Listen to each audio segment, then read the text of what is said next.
Bonjour à tous, dans un exercice sur les suites, il est très fréquent de tomber sur cette question. Exprimer UN en fonction de N. Alors on ne va pas vous demander de faire ça tout de suite en première question. Cette question elle arrive un peu tardivement dans un exercice une fois qu'on a déjà fait certaines choses, et en particulier, très certainement, une fois que vous avez prouvé que la suite en question, elle est géométrique ou arithmétique. Voilà, cette question, elle suit très souvent la question dont je viens de vous parler.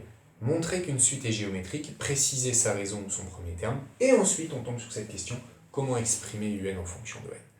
Alors la méthode elle est toute simple, en fait c'est juste l'application d'une formule que vous devez connaître par cœur. Et alors attention, une formule pour chaque type de suite intéressante, les suites géométriques et les suites arithmétiques, et pour chacune des formules, eh bien, il y a des petites variantes à connaître aussi. Allons-y avec un exemple. Imaginez que dans votre exercice, vous avez, juste avant cette question, une question qui est montrée que la suite UN, elle est géométrique. Voilà. De raison Q égale 2 et de premier terme U0 égale 3. Voilà. Alors, pour répondre à ce type de question, par contre, je vous invite à aller voir la vidéo qui correspond à ça. Mais nous, on en est là. Comment exprimer UN en fonction de N? Eh bien, comme je vous l'ai dit, il va suffire d'utiliser la formule de cours qui est la suivante. UN égale U0 fois Q puissance N. Et oui, tout simplement. Alors, peut-être qu'avant d'écrire ça, ce serait pas mal de répéter pourquoi vous avez le droit de l'écrire, c'est-à-dire de répéter le fait que UN est géométrique. C'est ce que vous avez fait en question précédente. UN est géométrique de raison Q égale 2 et de premier terme U0 égale 3, donc UN égale U0 fois Q puissance N. On cite la formule de cours parce que UN est géométrique, on a le droit de l'écrire. Et puis après, eh bien, on remplace. Première étape, formule. Deuxième étape, on remplace. U0, vous l'avez, 3. Q, vous l'avez, 2. 3 fois 2 puissance N. Et c'est fini. Est-ce qu'on a exprimé UN en fonction de N? Eh oui, parce que ici, on a UN égale. Et puis là, c'est en fonction de N, c'est donc l'expression explicite d'une suite qu'on a trouvée. Imaginez désormais que votre raison, vous l'avez, votre premier terme aussi, sinon on ne peut pas répondre à la question. Mais imaginez que votre premier terme, en fait, il commence à U1, comme c'est parfois le cas. Alors votre formule, elle ne marche plus. C'est embêtant. Qu'est-ce qu'on fait? Eh bien, on utilise une variante de cette formule, qui est non pas U0 fois Q puissance N, variante quand la suite commence à U1, U1 fois Q puissance N-1. Tout simplement, même si ça paraît un peu compliqué, mais ça vient d'où tout ça? Ça vient juste que pour les suites géométriques, rappelez-vous, on multiplie toujours par le même nombre.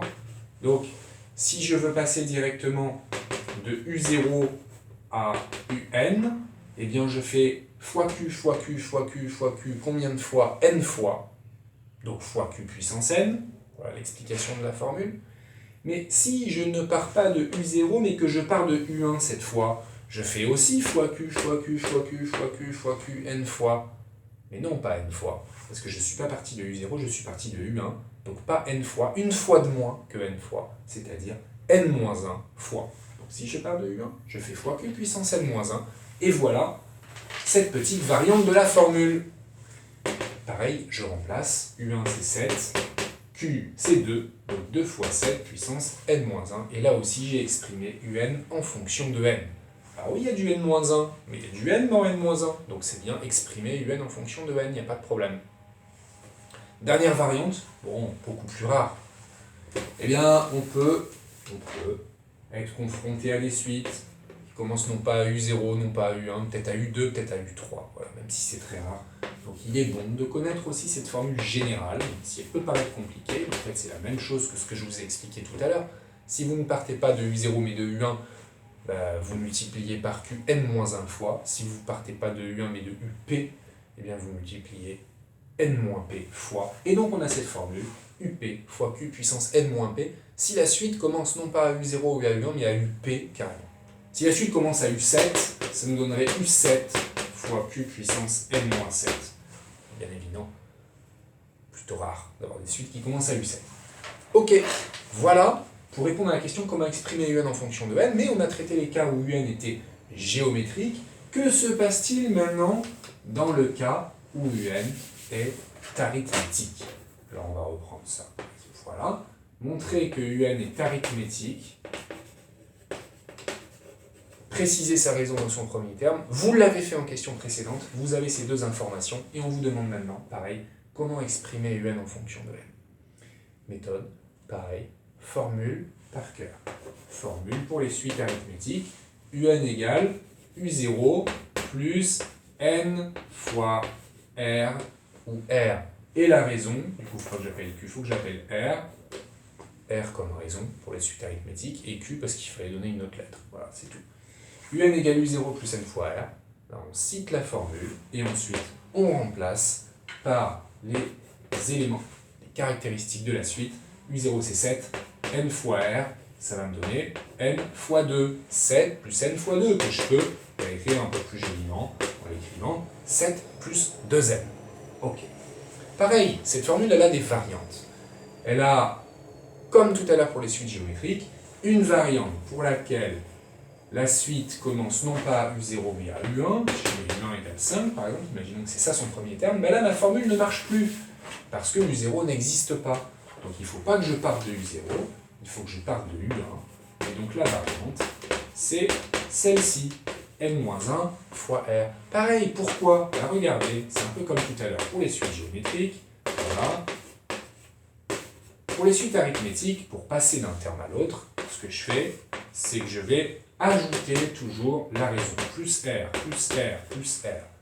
Si je veux passer directement de U0 à UN, eh bien je vais faire plus R, plus R, plus R, plus R, plus R. Et combien de fois? N fois. Ah, c'est de là que vient la formule UN égale U0 plus NR. Mais maintenant, si je pars pas de U0, si je pars de U1, et que je veux aller jusqu'à UN, je fais plus R, plus R, plus R, plus R, N fois aussi, non, N-1 fois, puisque je ne suis pas parti de U0, je suis parti de U1, donc j'ai un plus R en moins. Il faut que j'enlève. Donc, plus N-1 fois R. Et je suis parti de U1. Voilà l'explication de cette formule, dite variante de la formule des suites arithmétiques. Maintenant, il faut que je remplace. Pour remplacer, même plus facile, N-1 fois la raison qui est 2.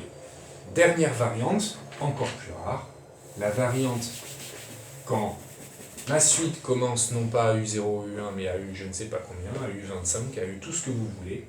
Du coup, on a encore une petite variante, UP plus N-P fois R.